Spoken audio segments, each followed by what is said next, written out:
Ang isa pa nating pambato sa welterweight division na si Mark Ashley Fajardo ay nanalo din po ng bronze medal sa Asian Boxing Championship na ginanap sa Thailand. Napanalunan po ni Mark Ashley Fajardo ang bronze medal sa quarterfinals matapos po na ma-disqualify ang kanyang katunggali na si Kinli ng Bhutan.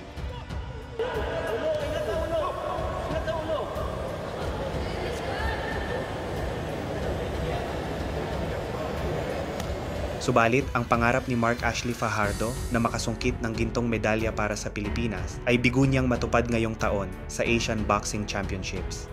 Dahil kinumpirma po ni Mark Ashley Fajardo na nagkaroon siya ng malubhang injury sa kanyang kaliwang kamay sa preliminary round bout.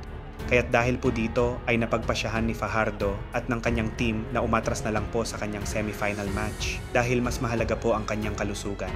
Gayunpaman ay naiuwi po ni Mark Ashley Fajardo ang bronze medal at malaking karangalan po ito para sa ating bansa. Ito po si J. Lloyd Derla ng Ringstar PH. Saludo sa mga tunay na mandirigma ng ring.